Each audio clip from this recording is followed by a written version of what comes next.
Good evening, everyone. Good evening, everyone. Am I audible?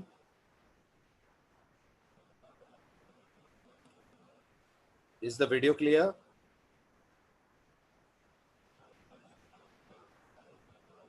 Can you see the screen? Screen visible है?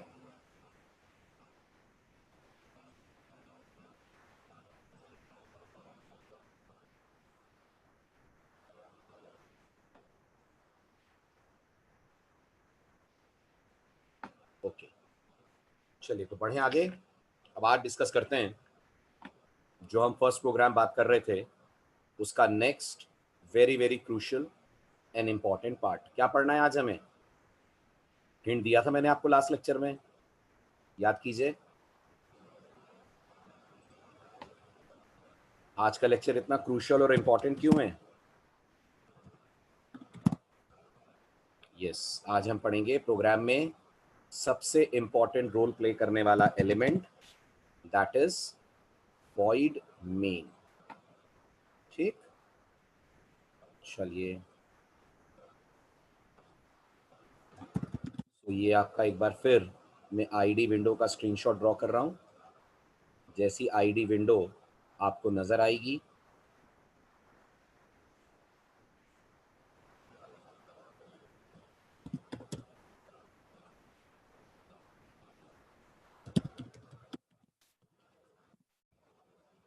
Right, ये कुछ important options और फिर इनके अलावा और भी हैं जो फिलहाल हमारे मतलब के नहीं है। And this is our very first program जिसकी हमने पिछले लेक्चर्स तक आते आते शुरू की 2 लाइनें एक्सप्लोर कर ली थी, समझ ली थी। आज हम फोकस्ड हैं on the third and the very much important line, that is void। ठीक, this is hello user। ठीक है, चलिए बढ़ते हैं आगे। अब सबसे पहली चीज आज के लेक्चर की, आपको इस समय व्हाइट बोर्ड पे ये चीज समझ नहीं आएगी, लेकिन जब मैं आपको प्रैक्टिकल करवाऊंगा तब आप इस चीज को ऑब्जर्व करिएगा कि ये जो void आपको दिख रहा है, ये जो void वर्ड आपको दिख रहा है, इसका कलर आपको वाइट नजर आएगा अपने आईडी में। इस वर्ड का कलर आपको आपके आईडी में, कौन सा आईडी यूज कर रहे हैं हम? कौन सा आईडी यूज कर रहे हैं हम लोग? TC ID, right. तो ये वॉइड वर्ड का कलर आपको आपके आईडी के अंदर वाइट नजर आएगा। एंड डू रिमेंबर, जिन वर्ड्स का कलर आपको आपका आईडी वाइट दिखाता है, ऐसे वर्ड्स को हम सी लैंग्वेज की दुनिया में बुलाते हैं keywords. I repeat the statement again, ये जो वॉइड शब्द आप देख रहे हैं, इसका कलर आपको आपके IDE के अंदर वाइट नजर आएगा। And things which appear in white colour in R turbo ID, they are better known as keywords.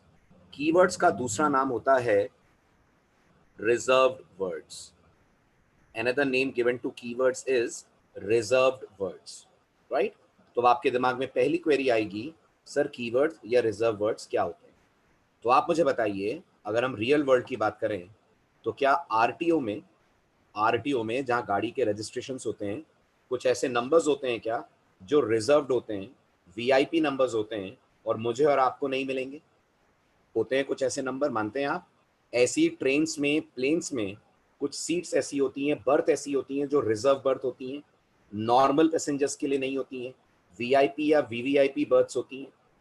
बिल्कुल ऐसे याद रखिएगा, प्रोग्रामिंग की दुनिया में कुछ वीआईपी वर्ड्स होते हैं। आई रिपीट, प्रोग्रामिंग की दुनिया में कुछ वीआईपी वर्ड्स होते हैं। ये ऐसे वर्ड्स होते हैं जो कंपाइलर्स अपने लिए रोक लेते हैं, कंपाइलर्स अपने लिए इन वर्ड्स को ब्लॉक कर लेते हैं और फिर हम और आप इन वर्ड्स का अपनी मर्जी मुताबिक इस्तेमाल नहीं कर सकते। और ऐसे वर्ड्स जो कंपाइलर अपने लिए रिजर्व कर लेता है, अपने लिए ब्लॉक कर लेता है, such words in C programming are known as keywords। In case you are wondering, sir ऐसे कितने कीवर्ड सी लैंग्वेज के पास अवेलेबल हैं, तो मैं आपके नोटिस के लिए बता दूं, overall C language has 32 keywords. C के पास टोटल 32 कीवर्ड का कलेक्शन अवेलेबल है। इन 32 में से आज आप पहला कीवर्ड देख रहे हैं जिसका नाम है VOID, that is void. Okay, तो पहली बात फिर रिपीट करता हूं मैं, the word void will appear in white colour. जो शब्द आपके आईडी में आपको व्हाइट नजर आए, ऐसे शब्द को, ऐसे वर्ड्स को हम सी की दुनिया में बुलाते हैं कीवर्ड्स, और कीवर्ड्स का दूसरा ऑल्टरनेट नाम होता है रिजर्व वर्ड। ऐसे 32 वर्ड्स हैं पूरी सी में, यानी इस पूरे कोर्स के खत्म होते होते आप ऐसे 32 वर्ड्स पढ़ेंगे जिनका कलर आपको व्हाइट नजर आएगा। इनमें से आज आप पहला कीवर्ड देख रहे हैं जिसका अपने आप में नाम है VOID, वॉइड। अब आएगा आपके दिमाग में आज के लेक्चर का दूसरा इंपॉर्टेंट क्वेश्चन कि सर हम लोग वॉइड क्यों लिख रहे हैं। ये तो आपने हमें आइडेंटिटी बता दी कि कलर वाइट आए तो कीवर्ड मान लेना, बट अगर कोई पूछता है वॉइड लिखा ही क्यों है, क्या रोल प्ले कर रहा है वॉइड यहाँ पर, तो गौर कीजिएगा। अगर कोई आपसे पूछता है वॉइड क्या है, वॉइड का यहाँ पर क्या रोल है, तो हम सी लैंग्वेज में बोलते हैं ये जो वॉइड है ये इंडिकेट कर रहा है return type of the function MAIN, main. ये जो वॉइड है ये रिप्रेजेंट कर रहा है return type of the function main. अब आप बहुत ध्यान से जो मैंने ब्लू कलर में टेक्स्ट लिखा है अगर उसे पढ़ेंगे, खूब ध्यान से पूरी अटेंशन के साथ पढ़ेंगे, तो भी आपको एक शब्द भी समझ में नहीं आएगा, वो मैंने ब्लू कलर में क्या लिखा हुआ है। सही बोल रहा हूँ ना? अगर आप लाइफ में पहली बार प्रोग्रामिंग कर रहे हैं तो आपको बिल्कुल नहीं पता चल रहा होगा मैंने वो ब्लू में क्या लिखा है। ये इसलिए क्योंकि वॉइड का मतलब समझना अभी आपके लिए बहुत बहुत जल्दी है। अभी आपने सी का पहला प्रोग्राम भी पूरा कंप्लीट नहीं करा है, बट यकीन रखिए, विश्वास रखिए, जैसे ही हम सी के एक बेहद इंपॉर्टेंट चैप्टर पे पहुंचेंगे जिसका डिस्कशन हर लेक्चर में आपसे कभी ना कभी होता है, which is called as function, तब मैं आपको इस वॉइड का रीजन जरूर समझाऊंगा। तब तक के लिए बिल्कुल कंफ्यूज और परेशान मत होइएगा कि सर हमें समझ नहीं आया वॉइड क्यों लिख रहे हैं। समझ में कैसे आएगा जब मैं खुद आपको समझा ही नहीं रहा हूँ। मैं आपको तब समझाऊंगा वॉइड क्यों लिखते हैं जब हम लोग सी में फंक्शन नाम का चैप्टर पढ़ेंगे। थोड़ी सी पेशेंस रखिए, ज़्यादा दिन नहीं है फंक्शंस आने में।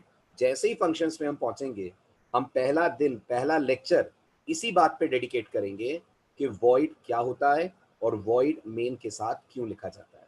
इसका मतलब अभी के लिए हम वॉइड को अवॉइड करते हैं। ना मैं वॉइड के बारे में कोई नोट्स दे रहा हूँ, ना आप वॉइड के बारे में ज़्यादा सोचिए, बस अभी इसको एज अ रूल मान लीजिए कि लिखना पड़ता है। क्यों लिखना पड़ता है, will be discussing that in full length जब हम पहुंचेंगे on the chapter which is called as function. ठीक है, तब तक मैं आपके नोटिस में एक बात और डाल दूँ।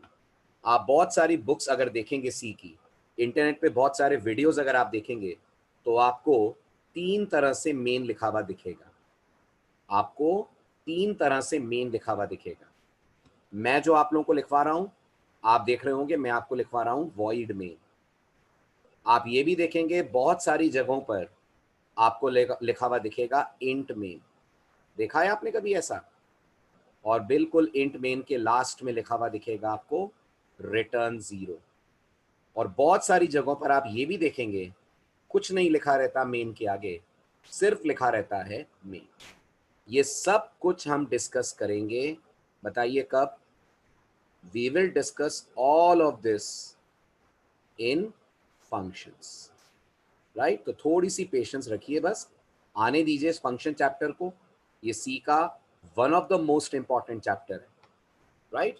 जब आएगा तब जरूर बात करेंगे कि ये इंट मेन क्या होता है, ये वॉइड मेन क्या होता है जो हम लिखते हैं, और फिर ये क्या होता है जिसमें मेन के आगे कुछ लिखा ही नहीं होता। सब के बारे में आपको आंसर मिलेगा, बट थोड़ी सी पेशेंस रखनी पड़ेगी तब तक के लिए जब तक हम फंक्शन चैप्टर पे ना पहुंचे। बताइए, एग्री कर रहे हैं आप मेरी बात से? इतना इंतजार कर सकते हैं फंक्शन तक का? बढ़े आगे, ठीक है? और अभी वॉइड समझ में नहीं आना आपके प्रोग्राम की अंडरस्टैंडिंग पे कोई फर्क नहीं डालेगा। तो ऐसा भी नहीं है कि आपको प्रोग्राम समझ में दिक्कत देगा, कोई दिक्कत नहीं देगा। अभी वॉइड को इग्नोर कर दीजिए। अब सारी बातें ध्यान से सुनिएगा, अब हर चीज आपको समझनी है।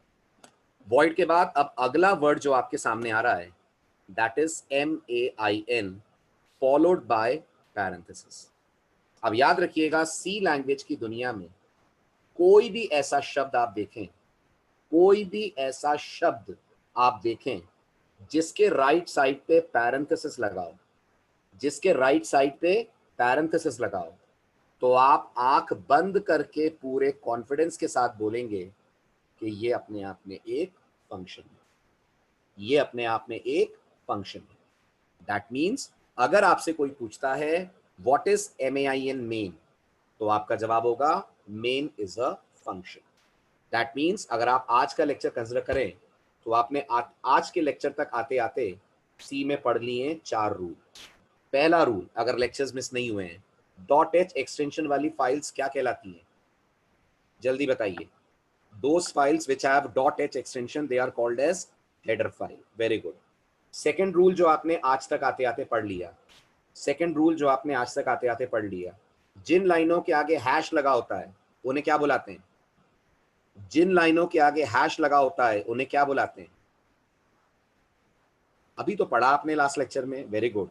उन्हें हम लोग बुलाते हैं सी लैंग्वेज में प्री प्रोसेसर डायरेक्टिव्स।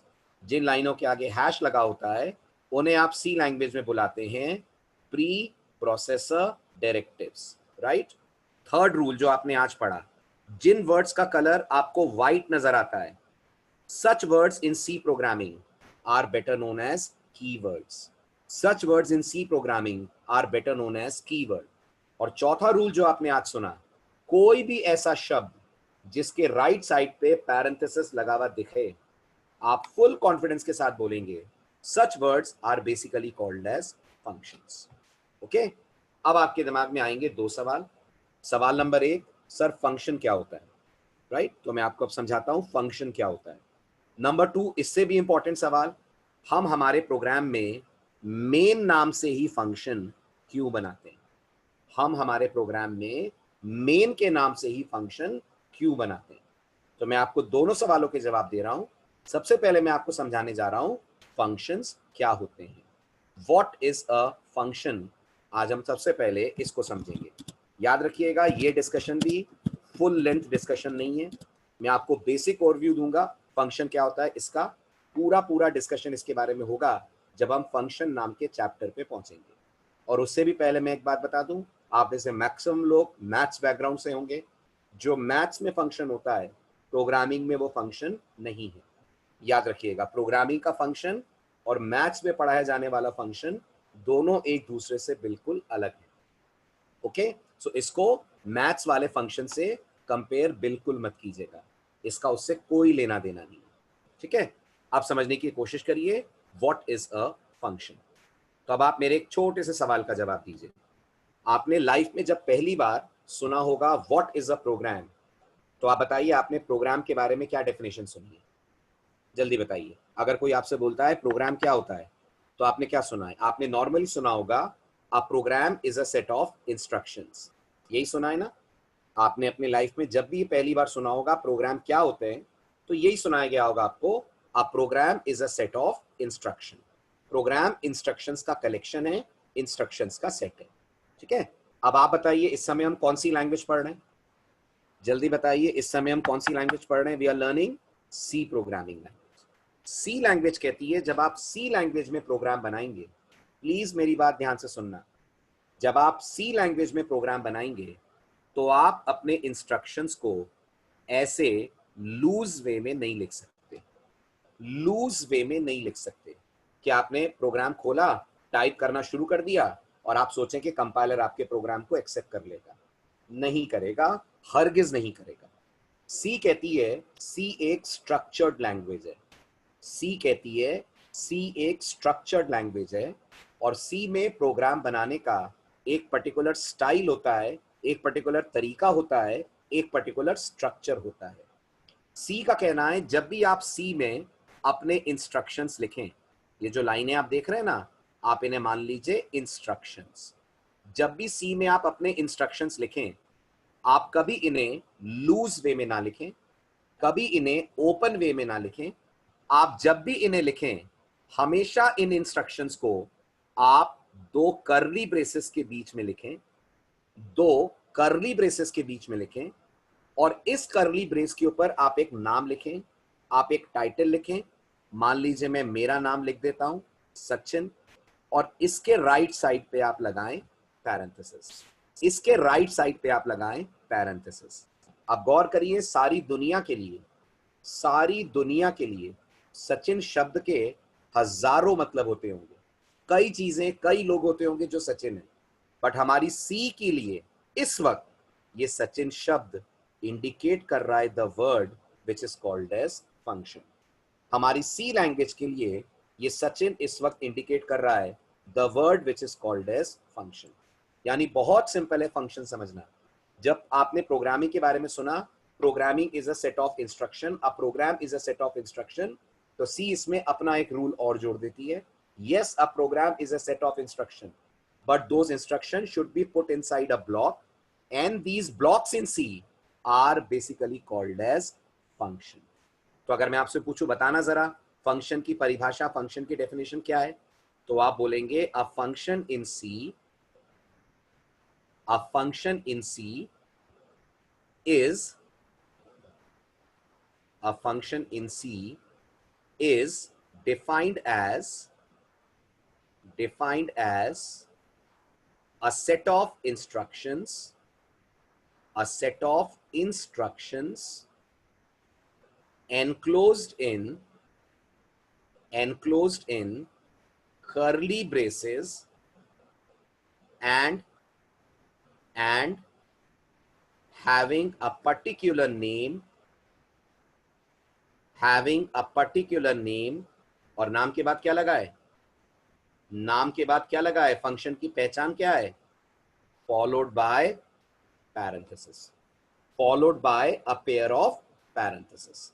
तो अगर आपसे मैं पूछूं what is Sachin right now, तो आप मुझे बोलेंगे sir Sachin is nothing but a function, right. तो इसका मतलब अगर हमसे अब कोई ये पूछे बताओ सी में प्रोग्राम क्या होता है, बताओ सी में प्रोग्राम क्या होता है, तो बजाय इसके कि आप ये बोले it is a set of instruction, आप बोलेंगे it is a set of function, and every function is nothing but it is a set of instruction.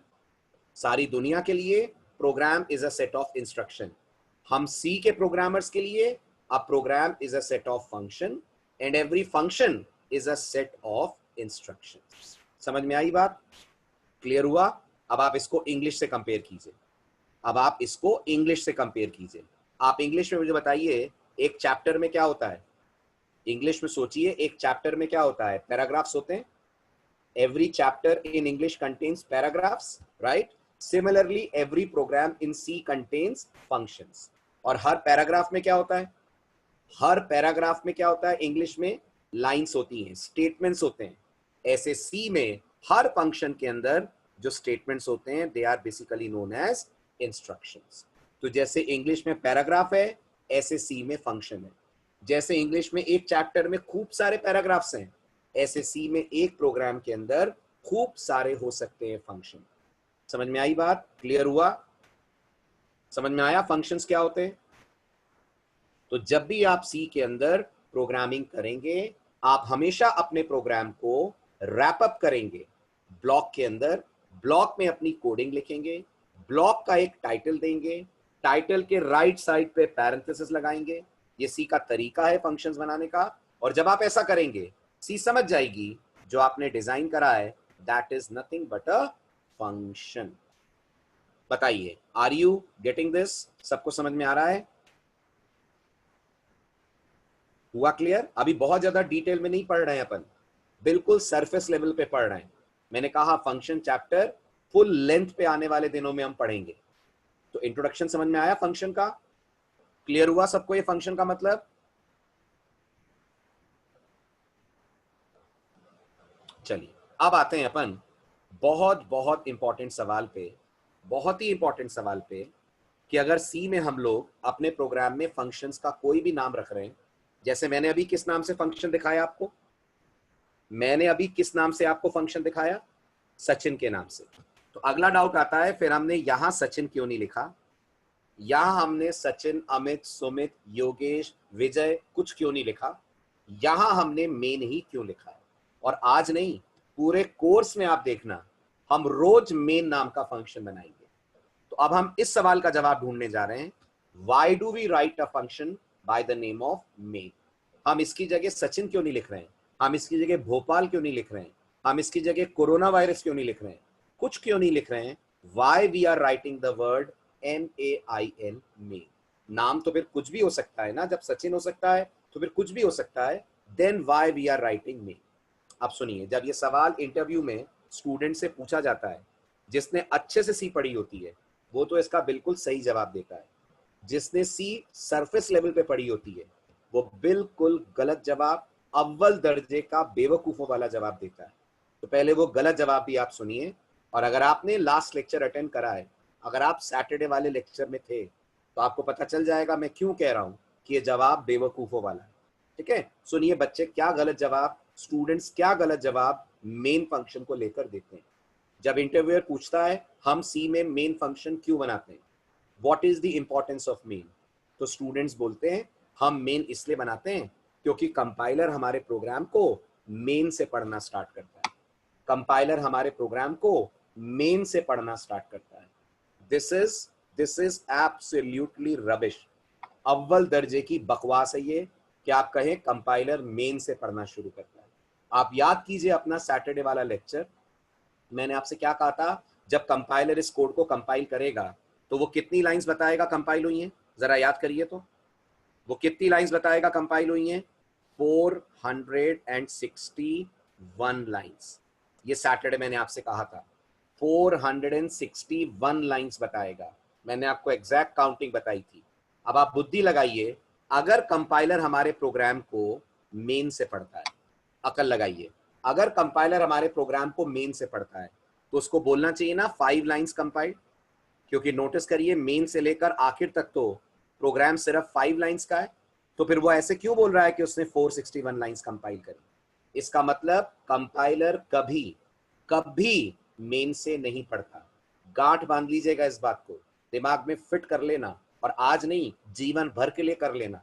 आप सी में मेन देखोगे, C++ में मेन देखोगे, जावा में मेन होता है, C# में मेन होता है, अधिकतर लैंग्वेजेस में मेन होता है, और इन सब लैंग्वेजेस में कंपाइलर होते हैं, और इनमें से किसी का भी कंपाइलर प्रोग्राम को मेन से नहीं पढ़ता। तो फिर कंपाइलर प्रोग्राम को कहां से पढ़ता है? कंपाइलर प्रोग्राम को फर्स्ट लाइन से पढ़ता है।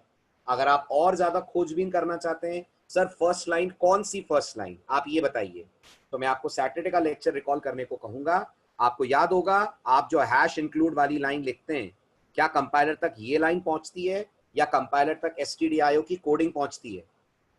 जल्दी बताइए, कंपाइलर तक ये लाइन पहुंचती है कि कंपाइलर तक stdio की कोडिंग पहुंचती है? कंपाइलर तक stdio की कोडिंग पहुंचती है। इसका मतलब इस हेडर फाइल के अंदर जो फर्स्ट लाइन होगी, stdio.h हेडर फाइल के अंदर जो फर्स्ट लाइन होगी, वहां से कंपाइलेशन स्टार्ट होता है, वहां से कंपाइलर आपके प्रोग्राम को कंपाइल करना शुरू करता है। तो ये गलतफहमी कभी दिमाग में मत रखिएगा कि कंपाइलर मेन से कंपाइल करता है। Compiler never compiles from main, compiler always compiles from, complete करिए मेरी line, compiler always compiles from first line. जो आपके प्रोग्राम में आपने सबसे ऊपर हेडर फाइल लगाई होगी, उस हेडर फाइल के अंदर जो फर्स्ट लाइन होगी, वहां से आपके प्रोग्राम का स्टार्ट होगा कंपाइलेशन, वहां से आपके प्रोग्राम का स्टार्ट होगा compilation. Compilation never starts from MAIN, main. अब ये सवाल और इंटरेस्टिंग हो जाता है कि अगर कंपाइलर फर्स्ट लाइन से पढ़ रहा है तो फिर हम लोग मेन क्यों लिखते हैं, तो फिर हम लोग प्रोग्राम में मेन क्यों बनाते हैं? क्या इंपॉर्टेंस है हमारे प्रोग्राम में मेन की? तो गौर से सुनिए, क्या इंपॉर्टेंस है आपके प्रोग्राम में मेन की। अब एक बार फिर अपने पुराने लेक्चर्स रिकॉल करके बताइए मुझे, कंपाइल करना और रन करना एक ही बात है, अलग अलग बातें? जल्दी बोलिए, कंपाइल करना और रन करना एक ही बात है कि अलग अलग बातें? They are different things, right? अब मुझे बताइए, कंपाइल कौन करता है आपके प्रोग्राम को? Who compiles your program? Obvious सी बात है, कंपाइलर, राइट? और अगर मैं पूछता हूं आपके प्रोग्राम को रन कौन करता है? नेवर से कंपाइलर रन करता है, आपके प्रोग्राम को रन हमेशा करता है ऑपरेटिंग सिस्टम। और मैं आपको बता दूं, जब ऑपरेटिंग सिस्टम आपके प्रोग्राम को रन करता है तो याद रखिएगा फर्स्ट लाइन से नहीं करता है, याद रखिएगा फर्स्ट लाइन से नहीं करता है। ऑपरेटिंग सिस्टम आपके प्रोग्राम को जब रन करना शुरू करता है तो वो जिस फंक्शन से प्रोग्राम को रन करना स्टार्ट करता है, उस फंक्शन का नाम होता है MAIN, मेन।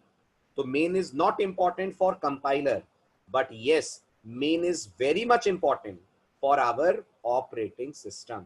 यानी आप समझ लीजिए मेन वही रोल प्ले करता है जो किसी गाड़ी में, किसी कार में इंजन का होता है। जैसे कार इंजन के द्वारा स्टार्ट होती है, इंजन कार का सबसे इंपॉर्टेंट कंपोनेंट है कार को चलाने के लिए। ऐसे प्रोग्राम के चलने के लिए सबसे इंपॉर्टेंट कंपोनेंट आपके प्रोग्राम में अगर कोई है तो वो है the function whose name is main. अब बताइए कार को कौन चलाता है? Who drives the car? Driver, right? एक ड्राइवर कार को ड्राइव करता है, वो ड्राइवर हमारे प्रोग्राम में है ऑपरेटिंग सिस्टम। तो जैसे एक ड्राइवर कार में बैठकर कार को स्टार्ट करता है तो सबसे पहले इंजन स्टार्ट होता है, हाँ के ना? कार में बैठकर कार स्टार्ट करते हैं तो इंजन स्टार्ट होता है। ऐसे ही हमारा ऑपरेटिंग सिस्टम नाम का ड्राइवर जब हमारे सी के प्रोग्राम को स्टार्ट करता है तो जो पहला स्टार्ट होता है उसके द्वारा फंक्शन, जो पहली लाइन इसके द्वारा चलाई जाती है उसका नाम होता है MAIN, दैट इज मेन। बताइए समझ में आया कि नहीं आया? समझ में आया? तो आप इतना याद रखना, मेन आपके प्रोग्राम का स्टार्टिंग पॉइंट है। Starting point of what? Compilation या स्टार्टिंग पॉइंट ऑफ एग्जीक्यूशन? जल्दी बताइए, स्टार्टिंग पॉइंट ऑफ कंपाइलेशन या starting point of execution? Starting point of execution. Starting point of compilation में तो कोई डाउट ही नहीं है, starting point of compilation is always the first line. But starting point of execution of our program is not first line. It is that line whose title is MAIN, main. आया समझ में? Clear हुआ? Okay, चलिए अब मेरे अगले सवाल का जवाब दीजिए। अब मैं आपसे कुछ इंटरव्यू के सवाल पूछता हूं, लेट मी सी आपको ये कॉन्सेप्ट कितना क्लियर हुआ। अगर ये कॉन्सेप्ट समझ में आया तो हर सवाल का जवाब आप दे सकते हैं, ठीक है? माय फर्स्ट क्वेश्चन, क्या हम सी में बगैर मेन के प्रोग्राम कंपाइल, एक एक शब्द गौर से सुनना, कंपाइल कर सकते हैं? Very good, very good. अगर आप नो कह रहे हैं तो आप दोबारा सोचिए, और अगर आप यस कह रहे हैं तो बिल्कुल सही कह रहे हैं, कॉन्ग्रेचुलेशन। बहुत कम लोग इस सवाल का जवाब पहली बार में सही दे पाते हैं। अधिकतर लोग सोचते हैं नहीं नहीं, मेन के बिना तो कोड कंपाइल ही नहीं हो सकता। गलत फहमी है, कंपाइलर मेन से नहीं कंपाइल करता, कंपाइलर कंपाइल करता है फ्रॉम फर्स्ट लाइन। मेन उसे चाहिए जो प्रोग्राम को रन करता है, और प्रोग्राम को रन कंपाइलर नहीं करता, प्रोग्राम को रन करता है ऑपरेटिंग सिस्टम। इसलिए नोटिस करिएगा, सी लैंग्वेज में प्रोग्राम का एग्जीक्यूशन करने वाले को मेन चाहिए। और प्रोग्राम का एग्जीक्यूशन कौन करता है? प्रोग्राम का एग्जीक्यूशन कौन करता है? प्रोग्राम का एग्जीक्यूशन करता है operating system. Am I clear? जैसे आप मुझे बताइए, ध्यान से सोचिएगा, अगर मैं किसी कार में से इंजन अलग कर दूं, इंजन अलग कर दूं, तो वो कार है या नहीं है? आप बताइए, उसे कार बोलेंगे कि नहीं बोलेंगे? है, कार तो अभी भी है ना, वो बस चल नहीं सकती ना, इतनी प्रॉब्लम है ना, बस चलेगी नहीं ना, स्टार्ट नहीं होगी ना, क्योंकि इंजन नहीं है। बट देखने में तो कार नजर आएगी ना, देखने में तो कार नजर आएगी ना, अगर इंजन अलग भी कर दूं तो। बिल्कुल ऐसे सी का हर प्रोग्राम है, हर प्रोग्राम है, लेकिन रन वही होगा जिस प्रोग्राम के अंदर मेन होगा। Without main a C program is just like a car और a vehicle without engine. The vehicle looks like a vehicle but you can not start that, क्योंकि उसका सबसे इंपॉर्टेंट कंपोनेंट गायब है, and that most important component is the engine. ऐसे हमारे program में the most important component is the function MAIN, main.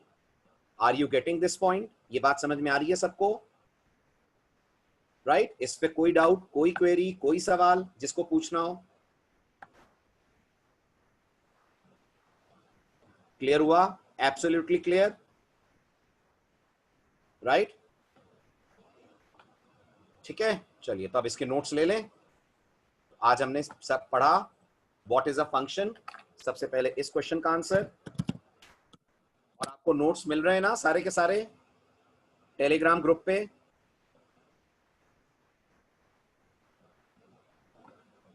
नहीं हो सकते, बहुत बढ़िया क्वेश्चन है विकास। नहीं हो सकते, एक से ज्यादा मेन नहीं हो सकते।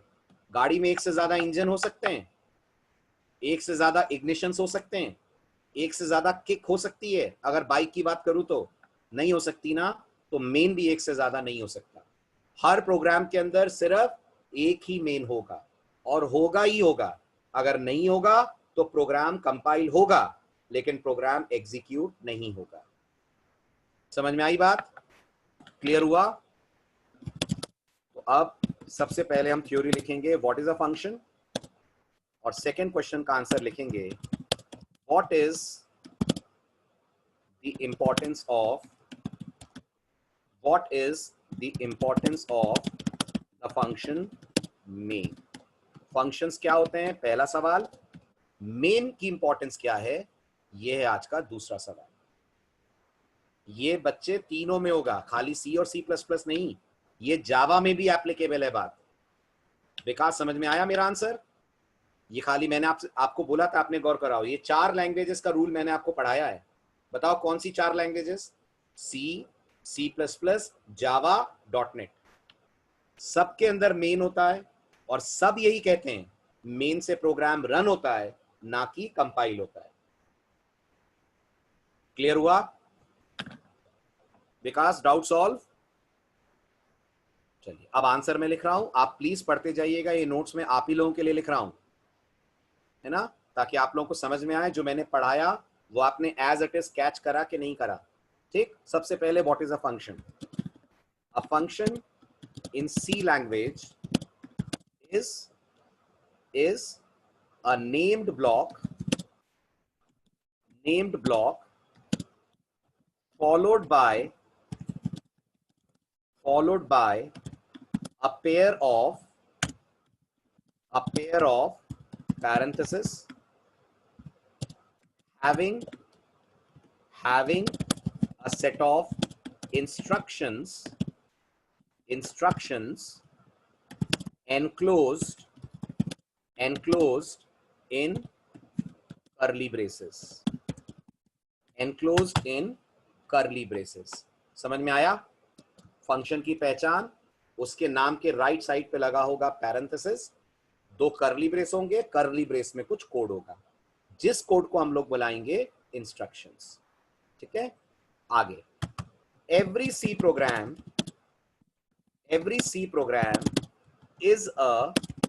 is a collection of one or more such functions,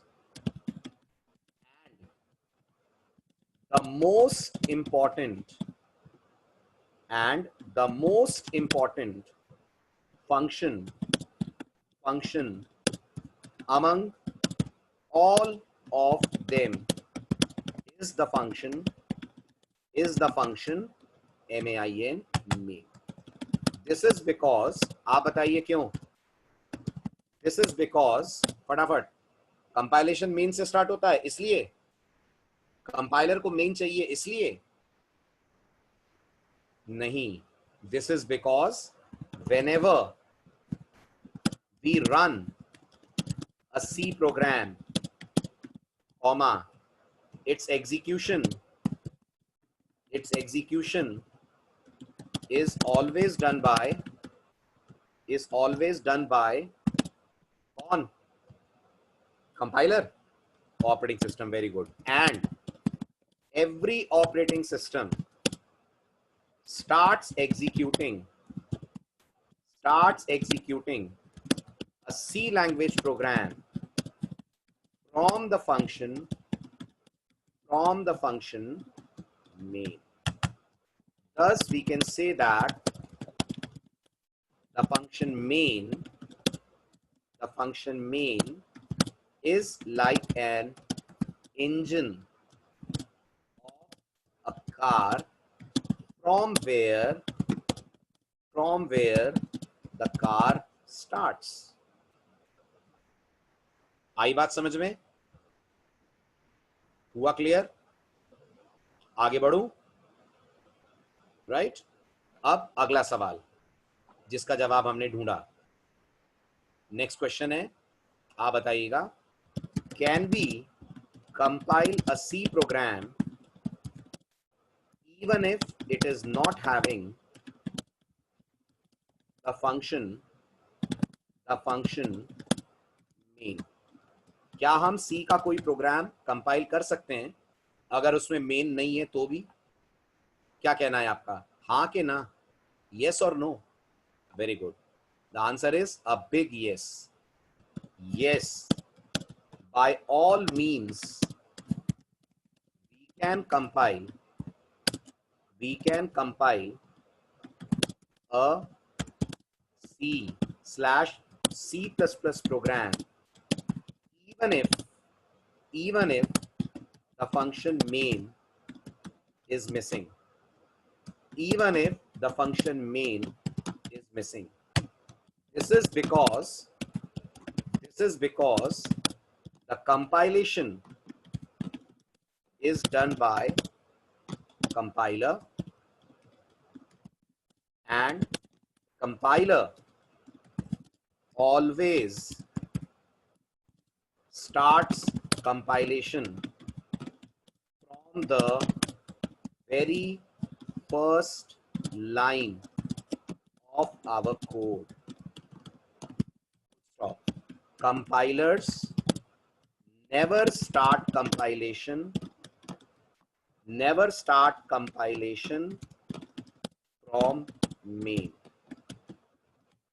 आगे भी बताना जरूरी है, बट क्या नहीं कर सकते? कंपाइल तो कर सकते हैं, बट क्या नहीं कर सकते? रन नहीं कर सकते. But we must remember that we cannot run a C program without function full stop. This is because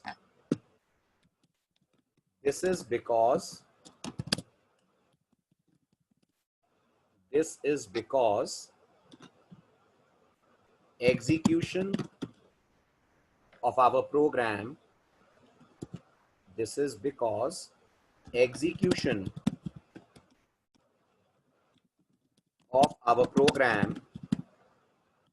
is the responsibility of the OS, and OS starts the execution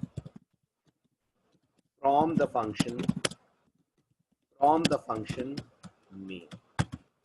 Thus we can say that function main is the starting point of execution of a C/C++ program. बताइए, दोनों notes clear हुए? ये पिछला वाला भी और ये वाला भी एब्सोल्युटली क्लियर?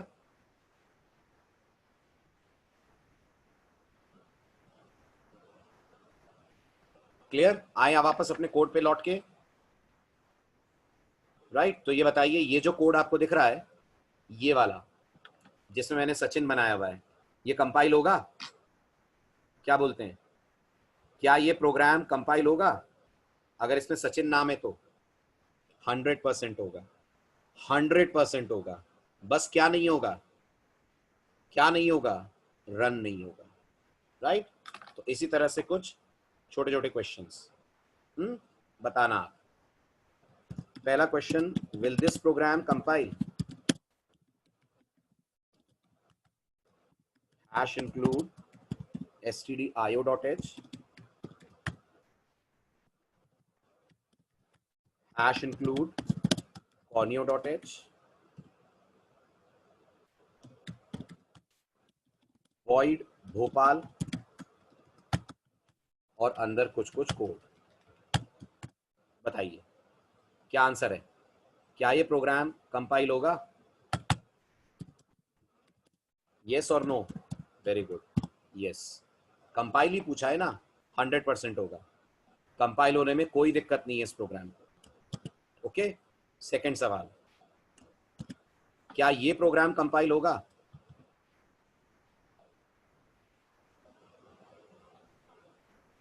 नहीं होगा। Why? Why? Because Bhopal is not looking like a function. Bhopal function के जैसा नजर नहीं आ रहा। भोपाल दिख रहा है, नाम भोपाल समझ में आ रहा है, बट कंपाइलर किसी हालत में ये मानने को तैयार नहीं है कि भोपाल इज अ फंक्शन। और मैंने आपको क्या रूल लिखवाया था अभी 2 मिनट पहले, पढ़िए ध्यान से। मैंने आपको लिखवाया था every C program is a collection of one or more function. तो आपके प्रोग्राम में तो एक भी फंक्शन नहीं है। जब एक भी फंक्शन नहीं है तब कंपाइलर होगा नाराज, तब कंपाइलर को आएगा गुस्सा और वो आपके इस भोपाल को समझने से मना कर देगा और प्रोग्राम में दे देगा सिंटेक्स एरर। राइट? क्लियर हुआ? समझ आ रहा है?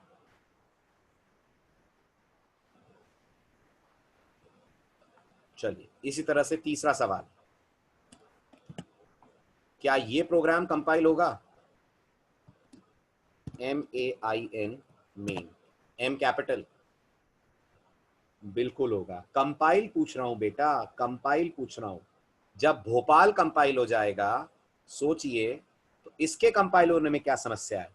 रन नहीं होगा, रन नहीं होगा, क्योंकि ऑपरेटिंग सिस्टम वो वाला मेन चाहता है जिसके सारे लेटर्स स्मॉल हो। कंपाइल होने में कोई दिक्कत नहीं है। जब भोपाल और सचिन कंपाइल हो जाएंगे तो कैसे भी मेन लिख दो, वो भी कंपाइल हो जाएगा। कंपाइलर को क्या फर्क पड़ रहा है? ओके, आया समझ में? अगला सवाल, विल दिस प्रोग्राम रन? क्या कहते हैं बताइए? कंपाइलेशन की कहानी तो आपने सुन ली, अब कहानी आती है एग्जीक्यूशन की। क्या ये प्रोग्राम रन होगा? नहीं रन होगा, किसी हालत में नहीं रन होगा। क्यों?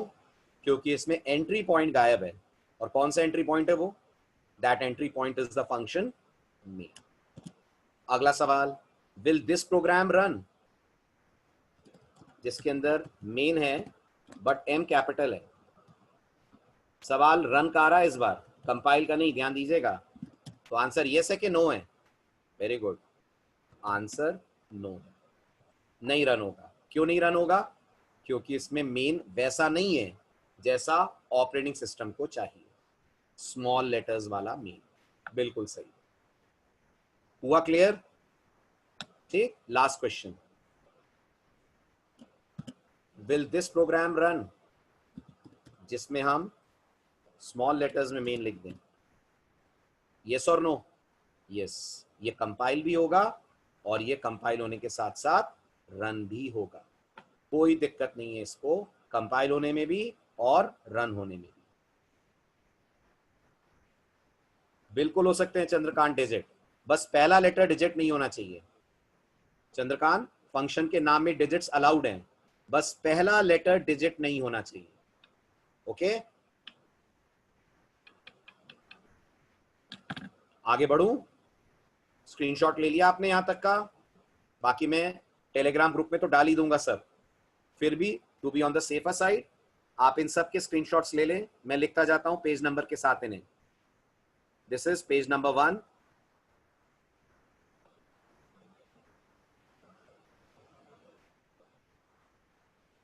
राइट? हाँ, फर्स्ट लेटर कैरेक्टर ही होना चाहिए शिवम, फर्स्ट लेटर कैरेक्टर ही होना चाहिए।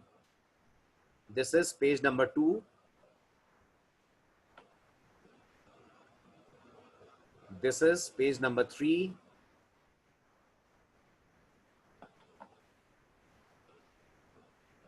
पेज नंबर 4,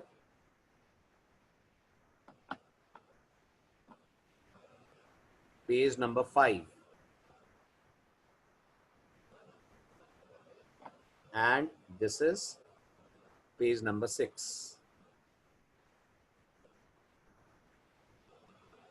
साक्षी ओपन कर रहा हूं मैं पेज नंबर 2। एरर आ जाएगी, स्पेशल कैरेक्टर्स फंक्शन के नाम में अलाउड नहीं है। शिवम मैं आगे रूल्स बताऊंगा आप लोगों को, सात्विक आगे भी रूल्स आएंगे। ओके, अभी बस इतना मान लीजिए अल्फाबेट्स होने चाहिए फंक्शन के नाम में। दिस इज पेज नंबर 2, हो गया?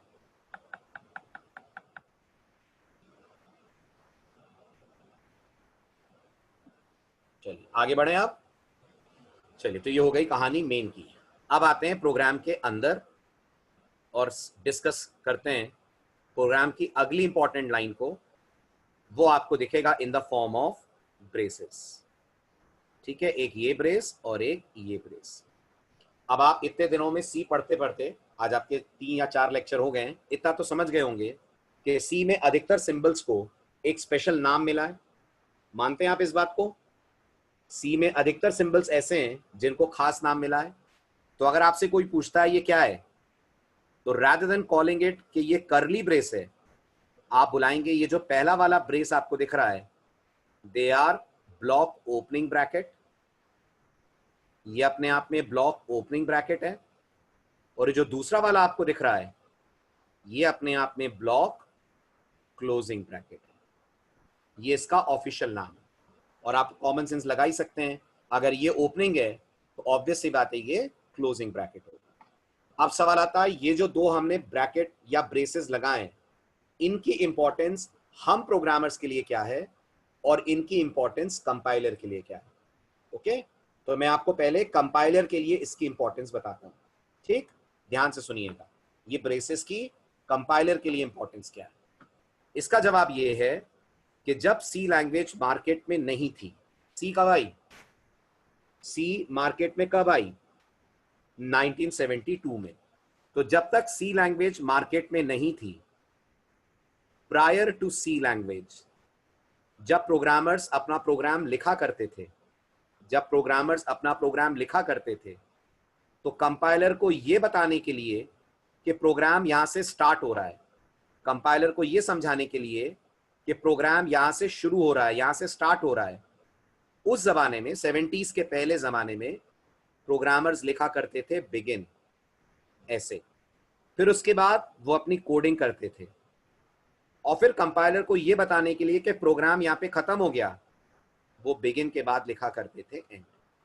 राइट, तो कंपाइलर इसको देखकर सोच समझता था ये स्टार्टिंग पॉइंट है, शुरुआत है प्रोग्राम की, और इसको देखकर कंपाइलर समझता था ये प्रोग्राम का फिनिशिंग पॉइंट है।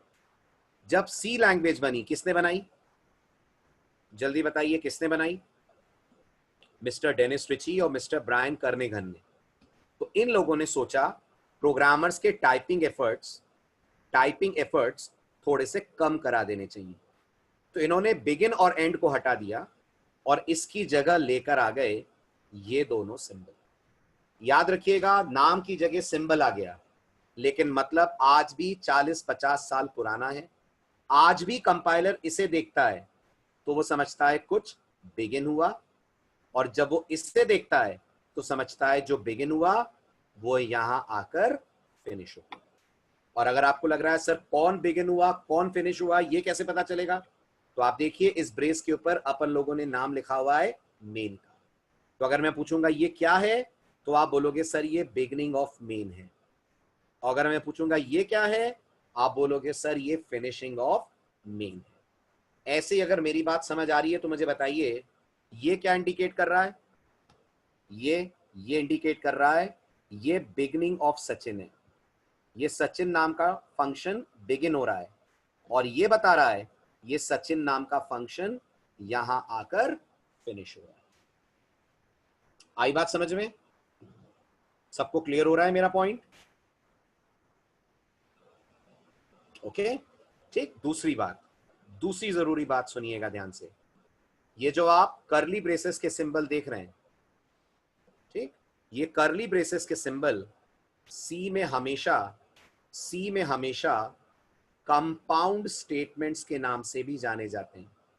कंपाउंड का शब्द समझ रहे हैं? कंपाउंड मतलब जब भी आएंगे ये हमेशा पेयर्स में आएंगे, तो अगर आपसे मैं पूछूं ये बताइए क्या ये सचिन में मैं एक करली ब्रेस और लगा सकता हूं? क्या ये सचिन में एक ब्रेस और चलेगा? तो आपका जवाब होगा एक क्या 10 ब्रेस चलेंगे। लेकिन अगर 10 ओपनिंग ब्रेस हैं तो उसके करस्पॉन्डिंग होने चाहिए 10 क्लोजिंग ब्रेस। लेकिन मिनिमम एक ओपनिंग और एक क्लोजिंग तो चाहिए, क्योंकि हर चीज का मिनिमम एक स्टार्टिंग पॉइंट होता है और एक एंडिंग पॉइंट होता है। हर चीज का मिनिमम एक स्टार्टिंग पॉइंट होता है और एक एंडिंग पॉइंट होता है। इसलिए अगर आप एक ओपनिंग लगा रहे हैं तो याद से भूले बगैर आपको क्लोजिंग भी लगाना है।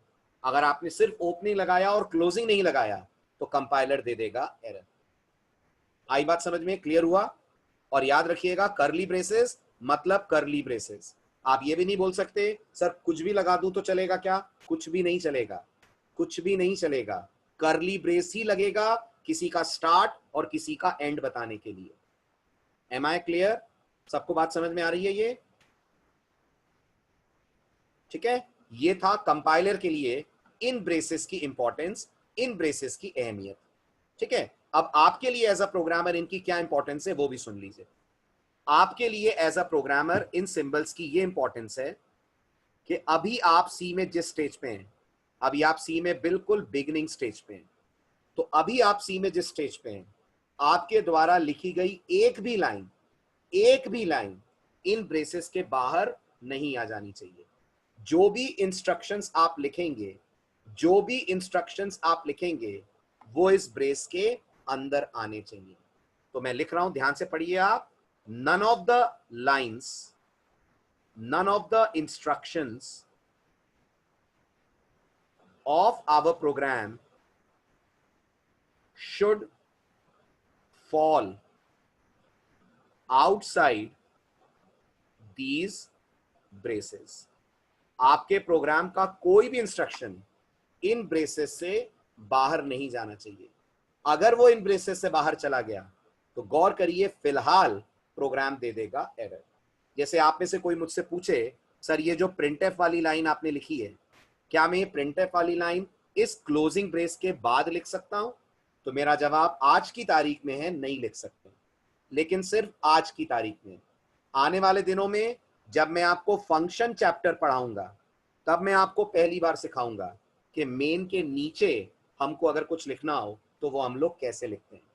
टिल देन याद रखिएगा ये दो कर्ली ब्रेसेस हमारे लिए बाउंड्री वॉल है, सीमा रेखा है, लक्ष्मण रेखा है, बॉर्डर लाइन है, और इस बॉर्डर लाइन को हमें क्रॉस तब तक नहीं करना है जब तक हम function chapter study, discuss, understand ना कर लें। आया समझ में? क्लियर हुआ? So none of our statements should go beyond these curly braces. Whatever we are going to write should appear between these pairs of braces. Everyone clear on this? सभी लोगों को मेरी ये बात समझ में आ रही है?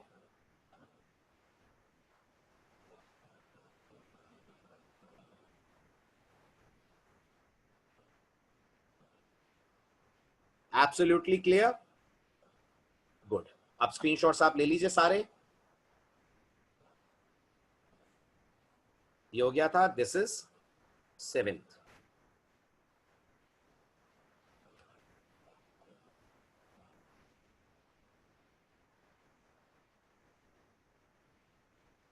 क्लियर हुआ? तो फिर ये बताइए जो आपने पढ़ा उसके बेस पर सवाल जो अभी अभी सीखा वो ये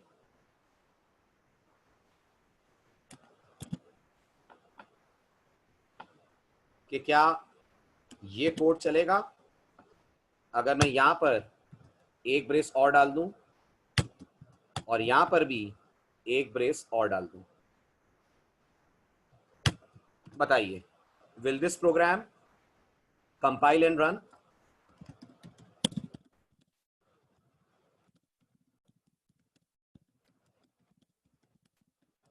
व्हाट डू यू से? वेरी गुड, बिल्कुल चलेगा। Answer is absolutely yes. आप ब्रेसेस कितने भी लगा दें, बस इनकी काउंटिंग हमेशा एक दूसरे के बराबर आनी चाहिए।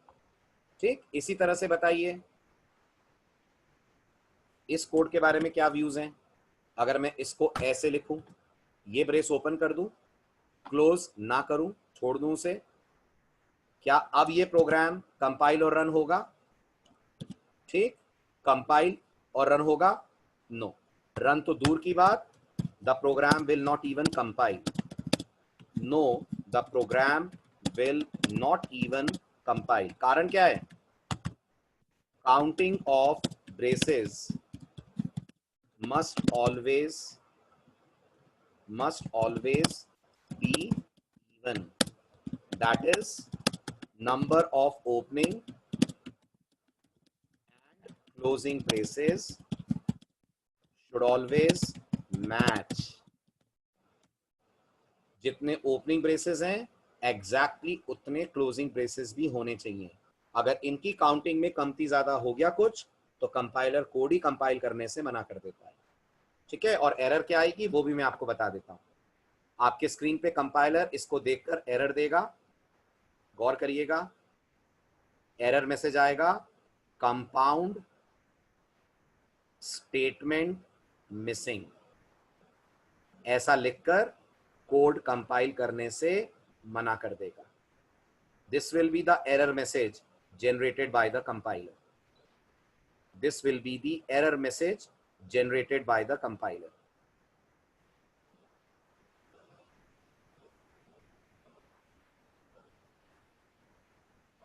समझ में आ रहा है?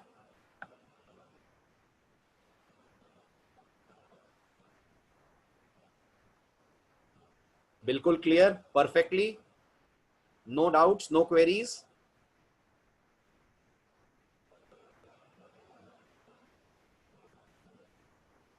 ठीक है, चलिए आइए अब आप परसों लेते हैं इस प्रोग्राम का लास्ट एक्सप्लेनेशन और परसों एक्सप्लोर करेंगे अंदर की दोनों लाइनें CLR/SCR प्रिंटफ. परसों सीखेंगे इसको कंपाइल और रन करने की थ्योरी, और अगर समय रहा तो परसों ही करेंगे इसका प्रैक्टिकल. Okay, done. चलिए, बाय बाय, टेक केयर. परसों मिलते हैं सेम टाइम. टाइमिंग यही रहेगी 5:15 से 6:15. Okay, 5:15 to 6:15. चलिए, ओके, बाय बाय.